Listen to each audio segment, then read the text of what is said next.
ನೀವು ಇತ್ತೀಚೆಗೆ mutual ಫಂಡ್ಗಳಲ್ಲಿ unclaimed ಮೊತ್ತ ಅಥವಾ ಅನ್ಕ್ಲೇಮ್ಡ್ ಸ್ವತ್ತು ಎಂಬುದನ್ನು ಕೇಳಿದ್ದೀರಾ ಮತ್ತು ಅದೇನು ಅಂತ ಆಶ್ಚರ್ಯವಾಗಿದೆಯಾ? ಅನ್ಕ್ಲೇಮ್ಡ್ ಸ್ವತ್ತು ಮ್ಯೂಚುವಲ್ ಫಂಡ್ ಫೋಲಿಯೋಗೆ ಸಂಬಂಧಿಸಿದಂತೆ ಇನ್ವೆಸ್ಟರ್ಗೆ ಪಾವತಿಸಬೇಕಾದ ಪಾವತಿಯನ್ನು ಮ್ಯೂಚುವಲ್ ಫಂಡ್ ಕಂಪನಿಯು ಪಾವತಿಸಿದ ಅಥವಾ ಬಿಡುಗಡೆ ಮಾಡಿದ ನಂತರ ಅದು ಇನ್ವೆಸ್ಟರ್ಸ್ ಬ್ಯಾಂಕ್ ಖಾತೆಗೆ ಅಥವಾ ಚೆಕ್ ವಾರೆಂಟ್ ತಲುಪದಿದ್ದಾಗ ಇನ್ವೆಸ್ಟರ್ ಅದನ್ನು ಎನ್ಕ್ಯಾಶ್ ಮಾಡದಿದ್ದಾಗ ಅದು ಕ್ರಿಯೇಟ್ ಆಗುತ್ತದೆ. ಅನ್ಕ್ಲೇಮ್ಡ್ ಅಸೆಟ್ಗಳಲ್ಲಿ ಕೆಲವು ನಿಮಗೆ ಅಥವಾ ನಿಮ್ಮ ಫ್ಯಾಮಿಲಿಗೆ ಸೇರಿರುವ ಸಾಧ್ಯತೆ ಇರಬಹುದು. ನೀವು ಅಥವಾ ನಿಮ್ಮ ಫ್ಯಾಮಿಲಿಯು ಡಿವಿಡೆಂಟ್ ಯೋಜನೆಯಲ್ಲಿ IDCW ಬಂಡವಾಳ ಹಿಂಪಡೆಯುವಿಕೆಯೊಂದಿಗೆ ಆದಾಯ ವಿತರಣೆ ಇನ್ವೆಸ್ಟ್ ಮಾಡಿರಬೇಕು ಅಥವಾ ರಿಡಂಪ್ಷನ್ ಪಾವತಿ ರಿಕ್ವೆಸ್ಟ್ ಮತ್ತು ನಂತರ ಡಿವಿಡೆಂಟ್ ಅಥವಾ ಪಾವತಿಗಳನ್ನು ಚೆಕ್ ಅಥವಾ DD ಪೋಸ್ಟ್ ಮೂಲಕ ಕಳುಹಿಸಿಕೊಡಲಾಗುತ್ತೆ. ಆದರೆ ನಿಮಗೆ ರೀಚ್ ಆಗಿಲ್ಲ. ಬಹುಶಃ ನಿಮ್ಮ ಅಡ್ರೆಸ್ ಬದಲಾವಣೆಯಿಂದ ಆಗಿರಬಹುದು ಅಥವಾ ಅವುಗಳನ್ನು ನಿಮ್ಮ ಬ್ಯಾಂಕ್ ಖಾತೆಗೆ ರೆಮಿಟ್ ಮಾಡಲು ನೀವು ಮರೆತಿರಬಹುದು. ನಿಮ್ಮ ಹೊಸ ಬ್ಯಾಂಕ್ ಖಾತೆಯನ್ನು ನಿಮ್ಮ ಇನ್ವೆಸ್ಟ್ಮೆಂಟ್ಗೆ ಅಪ್ಡೇಟ್ ಆಗಿಲ್ಲ. ನಿಮ್ಮ KYC ಇನ್ಕಂಪ್ಲೀಟ್ ಆಗಿದೆ. ಚಿಂತೆ ಬಿಡಿ, ನಿಮ್ಮ ಹಣ ಇನ್ನೂ ಸುರಕ್ಷಿತವಾಗಿದೆ ಮತ್ತು ಬೆಳೆಯುತ್ತಲೇ ಇರುತ್ತೆ. ಪ್ರಸ್ತುತ ಅದನ್ನು ಅನ್ಕ್ಲೇಮ್ಡ್ ಎಂದು ಪರಿಗಣಿಸಬಹುದು. ಈ ವಿಡಿಯೋದಲ್ಲಿ ವಿವರಿಸಲಾದ ಪ್ರಕ್ರಿಯೆಗಳನ್ನು ಬಳಸಿಕೊಂಡು ನೀವು ಅದನ್ನು ಟ್ರೇಸ್ ಮತ್ತು ಕ್ಲೇಮ್ ಮಾಡಬಹುದು.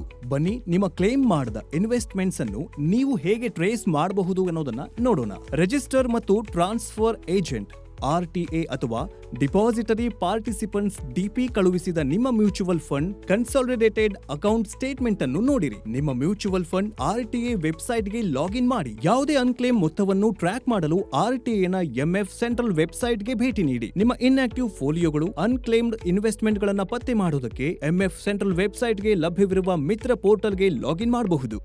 ಈಗ ನಿಮ್ಮ ಇನ್ವೆಸ್ಟ್ಮೆಂಟ್ಗಳು ಕಂಡು ಬಂದ್ರೆ ಅವುಗಳನ್ನು ಹೇಗೆ ಕ್ಲೇಮ್ ಮಾಡ್ಕೊಳ್ಳಬಹುದು? ನಿಮ್ಮ ಫಂಡ್ ಅಥವಾ RTA ವೆಬ್ಸೈಟ್ನಿಂದ ಕ್ಲೇಮ್ ಫಾರ್ಮ್ ಅನ್ನು ಡೌನ್ಲೋಡ್ ಮಾಡ್ಕೊಳ್ಳಿ. ವಿವರಗಳನ್ನು ತುಂಬಿರಿ, ಸಹಿ ಮಾಡಿ RTA ಅಥವಾ ನಿಮ್ಮ ಫಂಡ್ ಹೌಸ್ಗೆ ಕಳುಹಿಸಿ. ಅಷ್ಟೇ, ಪರಿಶೀಲನೆ ನಂತರ ಇನ್ವೆಸ್ಟ್ ಮತ್ತು ಸಂಗ್ರಹವಾದ ಲಾಭವನ್ನು ನಿಮ್ಮ ರಿಜಿಸ್ಟರ್ಡ್ ಬ್ಯಾಂಕ್ ಖಾತೆಗೆ ವರ್ಗಾಯಿಸಲಾಗುತ್ತೆ. ಭವಿಷ್ಯದಲ್ಲಿ ನಿಮ್ಮ ಹಣ ಅನ್ಕ್ಲೇಮ್ ಆಗೋದನ್ನ ತಡೆಯಲು ನಿಮ್ಮ ಬ್ಯಾಂಕ್ ವಿವರ, ವಿಳಾಸ, KYC ಅಪ್ಡೇಟ್ ಮಾಡಿ. ಅಲ್ಲದೆ ನಿಮ್ಮ ಮ್ಯೂಚುವಲ್ ಫಂಡ್ ಇನ್ವೆಸ್ಟ್ಮೆಂಟ್ನಿಂದ 3 ರಿಂದ 7 ವರ್ಕಿಂಗ್ ಡೇಸ್ ಒಳಗೆ ನೀವು ಪಾವತಿ ಸ್ವೀಕರಿಸದಿದ್ರೆ ನಿಮ್ಮ ಹತ್ತಿರದ RTA ಕಚೇರಿ, ಫಂಡ್ ಹೌಸ್ ಅಥವಾ ನಿಮ್ಮ ಮ್ಯೂಚುವಲ್ ಫಂಡ್ ವಿತರಕರನ್ನ ಸಂಪರ್ಕಿಸಿ. ಅಲ್ಲದೆ ಇನ್ವೆಸ್ಟರ್ಸ್ ನಿಧನರಾದ್ರೆ ಏನ್ ಮಾಡೋದು?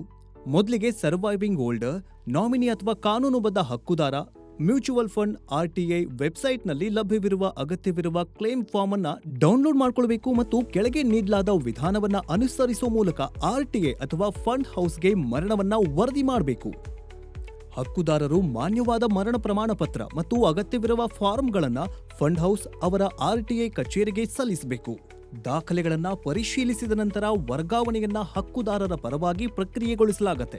ಮೃತರಿಗೆ ಸೇರಿದ ಯಾವುದೇ ಅನ್ಕ್ಲೇಮ್ಡ್ ಹಣವನ್ನ ಯಾವುದೇ ಹೆಚ್ಚುವರಿ ದಾಖಲೆಗಳು ಅಥವಾ ಪ್ರಯತ್ನದ ಅಗತ್ಯವಿಲ್ಲದೆ ಹಕ್ಕುದಾರರಿಗೆ ಬಿಡುಗಡೆ ಮಾಡಲಾಗುತ್ತೆ. ಅಲ್ಲದೆ ಕ್ಲೇಮ್ ಮಾಡದ ಹಣವನ್ನ ಕ್ಲೇಮ್ ಮಾಡುವುದು ಅಥವಾ ಸಾವನ್ನ ನೋಂದಾಯಿಸಿಕೊಳ್ಳುವಂತಹ ಮ್ಯೂಚುವಲ್ ಫಂಡ್ ಸೇವೆಗಳು ಹೂಡಿಕೆದಾರರು ಹಕ್ಕುದಾರರಿಗೆ ಸರಳ ಮತ್ತು ಉಚಿತ ಎಂಬುದನ್ನ ನೆನಪಿಡಿ. ಯಾವುದೇ ಶುಲ್ಕಗಳಿಗೆ ಸಹಾಯ ಮಾಡುವುದಾಗಿ ಹೇಳಿಕೊಳ್ಳುವ ಮೋಸದ ಕರೆಗಳ ಬಗ್ಗೆ ಎಚ್ಚರದಿಂದಿರಿ. ಅನ್ಕ್ಲೇಮ್ ಎಂದ್ರೆ ಅದು ಇಲ್ಲವೆಂದಲ್ಲ, ಅದು ಇನ್ನು ನಿಮ್ಮದೇ. ನೀವು ಅದನ್ನ ಪತ್ತೆ ಹಚ್ಚಿ ಕ್ಲೇಮ್ ಮಾಡಿ ಅಷ್ಟೇ. ಅನ್ಕ್ಲೇಮ್ ಅನ್ನು ಕ್ಲೇಮ್ ಮಾಡುವುದು ಸುಲಭ. ಮ್ಯೂಚುವಲ್ ಫಂಡ್ ಹೂಡಿಕೆಗಳು ಮಾರುಕಟ್ಟೆ ಅಪಾಯಗಳಿಗೆ ಒಳಪಟ್ಟಿರುತ್ತವೆ. ಯೋಜನೆಗಳಿಗೆ ಸಂಬಂಧಿಸಿದ ಎಲ್ಲಾ ದಾಖಲೆಗಳನ್ನು ಎಚ್ಚರಿಕೆಯಿಂದ ಓದಿ.